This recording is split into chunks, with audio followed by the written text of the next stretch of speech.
Hi all അസ്സലാമു അലൈക്കും, welcome back our new video. അപ്പോൾ ഇന്ന് നമ്മൾ തയ്യാറാക്കാൻ പോകുന്നത് ഒരു കൽത്തപ്പ കേട്ടോ. അപ്പോൾ എന്താ കൽത്തപ്പ ഇങ്ങനെയെന്നൊന്ന് വിചാരിച്ചാൽ അന്തം വിടാൻ നിൽക്കണ്ട. നമ്മുടെ ബാക്കി വന്നിട്ടുള്ള ഓട്ടടൻ്റെ മാവ് വെച്ചിട്ടാണ് ഇന്ന് ചീനച്ചട്ടിയിലാണ് ഈ ഒരു കൽത്തപ്പം തയ്യാറാക്കുന്നത്. അപ്പോൾ കൽത്തപ്പം എത്ര കുക്കറിൽ തയ്യാറാക്കിയിട്ടും ഇതുപോലെ ആരെടുത്ത് വന്നിട്ടില്ല എന്നുണ്ടെങ്കിലുള്ളവർക്കൊക്കെ തീർച്ചയായിട്ടും ഈ ഒരു റെസിപ്പി ഫോളോ ചെയ്യാവുന്നതാണ്. അപ്പോൾ നമുക്ക് നേരെ വീഡിയോയിലേക്ക് പോകാം. അപ്പോൾ രാവിലെ തയ്യാറാക്കിയിട്ടുള്ള ഓട്ടടൻ്റെ ബാക്കി വന്ന മാവ് വെച്ചിട്ടാണ് ഇന്ന് ഈ ഒരു കൽത്തപ്പം ഞാനിവിടെ തയ്യാറാക്കിയെടുക്കുന്നത്. അപ്പോൾ ഏകദേശം ഇവിടെ ഒരു 6 ഓട്ടട തയ്യാറാക്കാനുള്ള മാവ് ബാക്കിയുണ്ട്. അപ്പോൾ ഇതിലേക്ക് മധുരത്തിന് ആവശ്യമായിട്ട് കുറച്ച് ശർക്കര എടുക്കുന്നുണ്ട് ഈ ഒരു കൽത്തപ്പം തയ്യാറാക്കിയെടുക്കാൻ വേണ്ടിയിട്ട്. അപ്പോൾ ഒരു 8 പീസ് ശർക്കര ഒരു ഗ്ലാസ് വെള്ളത്തിൽ നന്നായിട്ടൊന്ന് ഉരുക്കിയെടുക്കുക. എന്നിട്ട് ഇതൊരു അരിപ്പയിൽ വെച്ചിട്ട് നന്നായിട്ടൊന്ന് അരിച്ചെടുക്കുകയും ചെയ്യാം. നെക്സ്റ്റ് നമ്മുടെ ഈ ഒരു ഓട്ടടൻ്റെ മാവിലേക്ക് ഒരു ടീസ്പൂണ് ചെറിയ ജീരകം ചേർത്ത് കൊടുക്കുന്നുണ്ട്.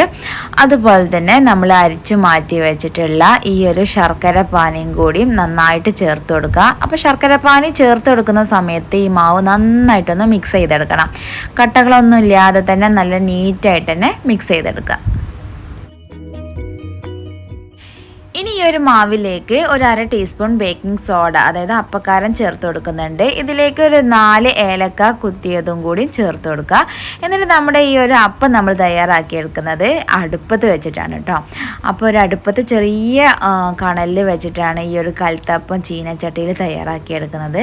അപ്പോൾ ഞാനിവിടെ കുറച്ച് വെളിച്ചെണ്ണ ഒഴിച്ചു കൊടുത്തിട്ട് അതിലേക്ക് കുറച്ച് തേങ്ങാക്കൊത്തും കൂടി ചേർത്ത് കൊടുത്തിട്ട് നന്നായിട്ടൊന്ന് കോരി മാറ്റി വെക്കുക.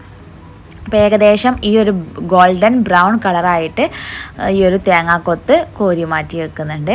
ഇത് നമ്മുടെ അപ്പത്തിൻ്റെ മുകളിൽ ഇട്ടുകൊടുക്കാൻ വേണ്ടിയിട്ടാട്ടോ.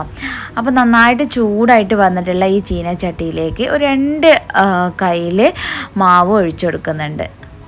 എന്നിട്ട് ഒരു 10 മിനിറ്റ് ഒന്ന് മൂടി വെച്ച് വേവിച്ചെടുക്കുക. അപ്പോൾ ഏകദേശം ഈ ഒരു കുക്കായിട്ടാണ് ഉണ്ടാവുക. അപ്പോൾ നമ്മൾ വറുത്ത് കോരിയിട്ടുള്ള തേങ്ങാക്കൊത്ത് ഈ ഒരു അപ്പത്തിൻ്റെ മുകളിലായിട്ട് ചേർത്ത് കൊടുത്തിട്ട് വീണ്ടും ഒരു 5 മിനിറ്റ് കുക്ക് ചെയ്തെടുക്കുക. അപ്പോൾ ടോട്ടൽ ഈ ഒരു അപ്പം തയ്യാറാക്കിയെടുക്കാൻ വേണ്ടിയിട്ട് 15 മിനിറ്റാണ് കുക്ക് ചെയ്തെടുക്കുന്നത്. അപ്പോൾ നമ്മൾ അടുപ്പത്ത് വെച്ച് തയ്യാറാക്കുന്നത് കൊണ്ടാണ് നമ്മൾ കണലിൽ തന്നെ തയ്യാറാക്കുന്നത്. അപ്പോൾ നമ്മൾ സ്റ്റൗവിലാണ് തയ്യാറാക്കുന്നുണ്ടെങ്കിൽ ലോ ഫ്ലെയിമിൽ വേണം തയ്യാറാക്കിയെടുക്കാൻ. അപ്പോൾ ഫസ്റ്റത്തെ ഇവിടെ റെഡി ആയിട്ടുണ്ട്. ഇനി രണ്ടാമത്തെ ഞാൻ ഇതുപോലെ പാർന്നു കൊടുത്തിട്ടുണ്ട്. എന്നിട്ട് ഞാനിതൊന്ന് മറച്ചിട്ടിട്ട് ഒന്ന് മുകൾ ഭാഗം കൂടി ഒരു കളറാക്കി എടുക്കുന്നത്. ഇതേമാതിരി ഒരു ഗോൾഡൻ ബ്രൗൺ കളറാക്കി എടുക്കുന്നുണ്ട്. അങ്ങനെ ആക്കണമെന്ന് നിർബന്ധമൊന്നുമില്ല. വേണമെങ്കിൽ നമുക്ക് അങ്ങനെ മറച്ചിട്ടിട്ട് ഇതുപോലെ ഒന്ന് ഗോൾഡൻ കളറാക്കി എടുക്കാവുന്നതാണ്. അപ്പോൾ 2 തരത്തിലാണ് തയ്യാറാക്കിയിട്ടുള്ളത്. ഒന്ന് തേങ്ങാക്കൊത്ത് ചേർത്തിട്ട് തയ്യാറാക്കിയിട്ടുണ്ട്, തേങ്ങാക്കൊത്ത് ഇല്ലാതെയും തയ്യാറാക്കിയിട്ടുണ്ട്. രണ്ടും ഡിഫറെൻറ്റ് ടേസ്റ്റ് തന്നെ ആയിരിക്കും. ചിലർക്കൊക്കെ കൽത്തപ്പം കഴിക്കുന്ന കൂട്ടത്തിൽ തേങ്ങാക്കൊത്ത് കഴിക്കാൻ ഇഷ്ടമുള്ളവരായിരിക്കും. അപ്പോൾ അങ്ങനെയുള്ള ഇഷ്ടമുള്ളവർക്കൊക്കെ അങ്ങനെ ഫസ്റ്റ് മെത്തേഡായിരിക്കും ഏറ്റവും ബെറ്റർ. അപ്പോൾ ഇതുവരെ കൽത്തപ്പം തയ്യാറാക്കിയിട്ട് നന്നാവാത്തവരുണ്ടെന്നുണ്ടെങ്കിൽ തീർച്ചയായിട്ടും ഇതുപോലെ ചീനച്ചട്ടിയിലൊന്ന് തയ്യാറാക്കി നോക്കണം. അങ്ങനെയാണെന്നുണ്ടെങ്കിൽ നല്ല പെർഫെക്റ്റ് ആയിട്ട് ഇതുപോലെ ആരെടുത്ത് നമുക്ക് കൽത്തപ്പം തയ്യാറാക്കി എടുക്കാവുന്നതാണ്. അപ്പോൾ നിങ്ങൾക്ക് വീഡിയോ ഇഷ്ടമായിട്ടുണ്ടെങ്കിൽ വീഡിയോ ലൈക്ക് ചെയ്യുക, ഷെയർ ചെയ്യുക, സബ്സ്ക്രൈബ് ചെയ്യുക. നെക്സ്റ്റ് നല്ലൊരു വീഡിയോ ആയിട്ട് നമുക്ക്